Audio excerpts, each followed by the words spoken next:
قصيرا وقال غير جميلة. ممكن أن نحل مشكلة سن الزواج بعد تعديلات القانون الشخصية رقم 1 سنة 1974. يعني هذه دراسة تحليلية. خلاص جاهزة؟ لسه. مقالة ليس جميلة ولكن حقيقة. سمينا لكم بأن هذه المقالة، هذه الدراسة بنت عن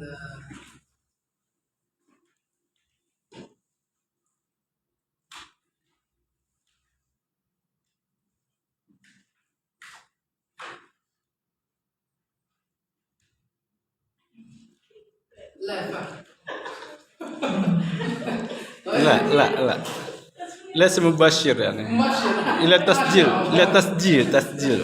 ولا مباشر.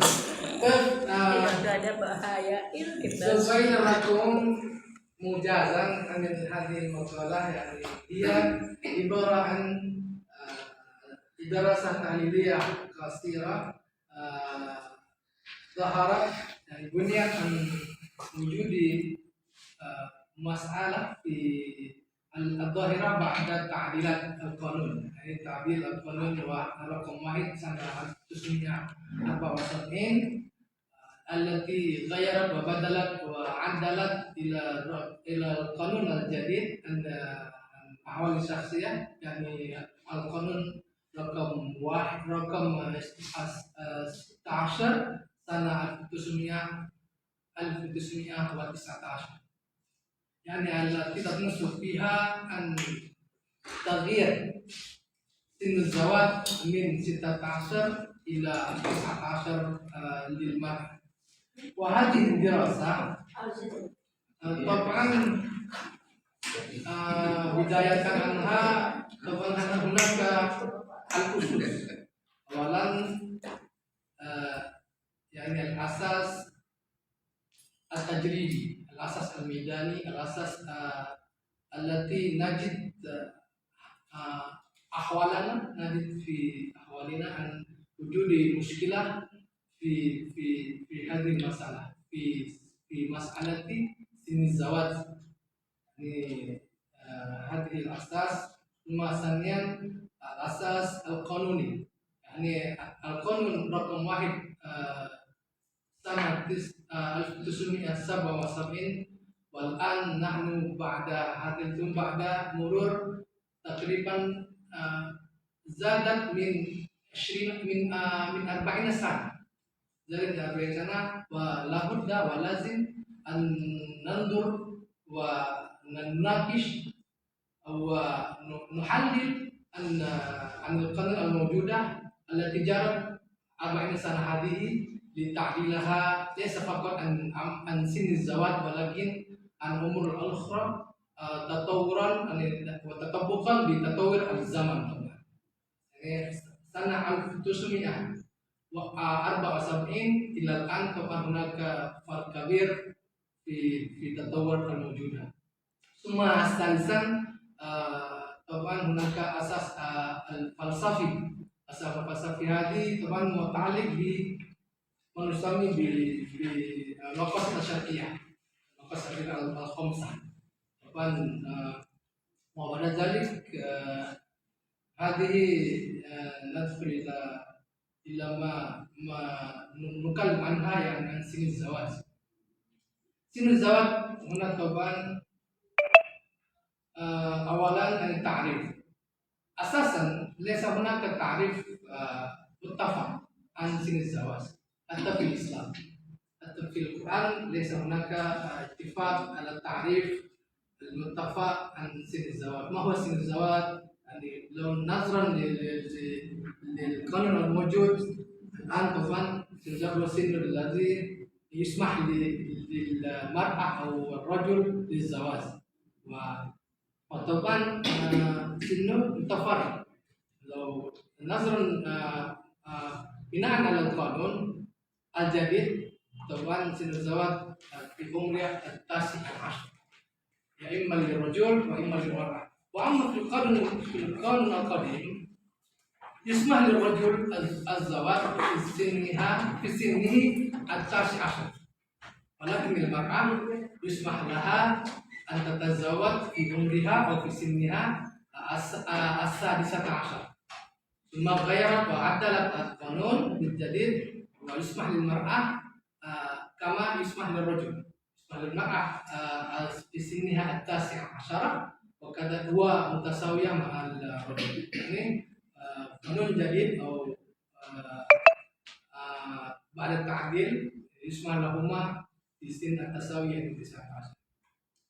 ثم طبعا لو نتكلم عن آراء العلماء هناك آراء مثلا نقول الشافعية والحنابلة يقول بأن عمر الزواج هذه ممكن في عمر 15 في عمر المرأة 15 لأن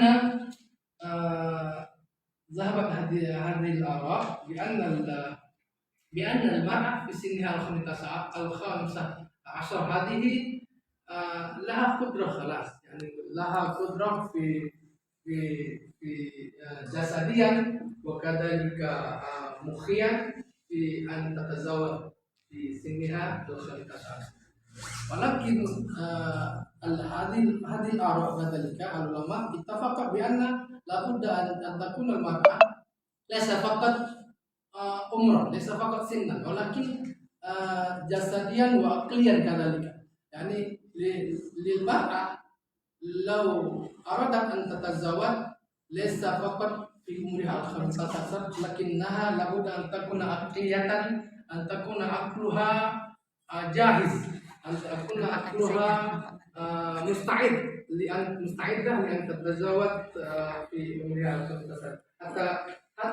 حتى بعد ذلك الحكومة تنظر بأن بالنسبة للعقلية والاستعداد والباءة لو باللغة الحديث الباءة التي تقول بأن لمن أراد أن يتزوج لابد أن يكون له باءة لابد أن تكون بسنها 19 ثم غيرت وعدلت إلى سنها 19.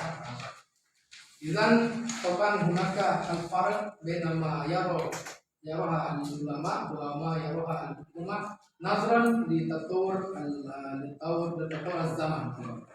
وهذه هناك طبعا من هذه الظاهرة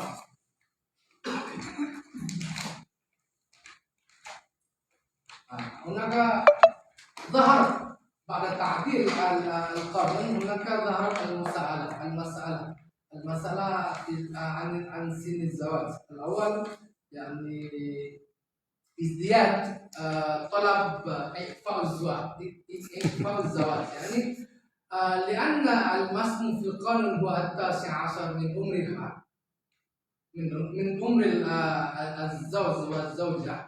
فهناك القانون ينص بأن لمن تحتها لمن أدنى من 19 يمكن أن يقدم الطلب يعني ما يسمى بالطلب إعفاء الزواج إلى المحكمة الشرعية طبعا بالحجة والأدلة التي يمكن بعدها أن تكون الحاكم في المحكمة يوافق على طلب هذا الإعفاء.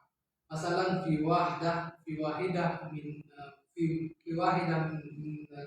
من امرأة أن تتزوج ثم في سنها 17 طبعا مثلا ثم قدمت للمحكمة بإمكانها أن يؤتي إعفاء الزواج بإمكانها أن تتزوج في عمرها 17 لابد أن يقدم الدليل يقدم الحجة الشرعية طبعا وغير شرعية التي ممكن بعد ذلك يكون الحاكم يوافق ويسمح قانونيا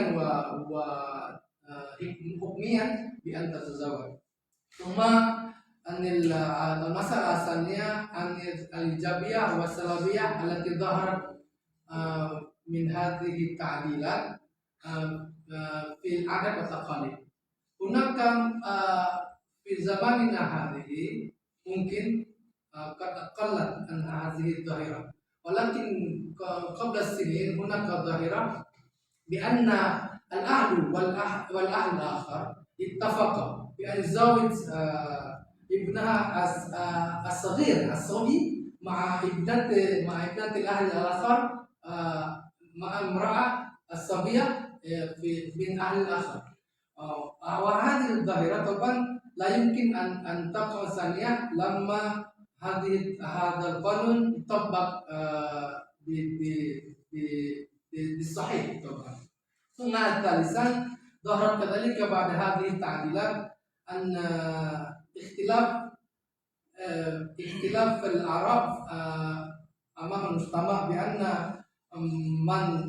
لأن طبعا المجتمع يرى بأن النبي مثلا يتزوج مع امرأة تحت 19، والقانون يطبق النكاح بعد 19، وهذه طبعا يختلف الآراء في مجتمعنا عن الزواج، وهذه المشكلة ظهرت بعد التعديلات. ثم الأخير مسألة يعني بأن في مجتمعنا هناك من يتزوج بسبب الاقتصاد، بسبب مسألة الاقتصاد. يعني هذه كذلك ظاهرة منفردة التي تظهر بعد تعديلات هذا القانون. ممكن لأن هناك من يقدم من أراد كثير منا من أراد يقدم مقالة تحليل أكتفي بهذا، ونريد أن نناقش هذا الموضوع دقيقا بعد هذا. شكرا. أكتفي وبالله في الله الطريق. والسلام عليكم ورحمة الله وبركاته. Waalaikumsalam.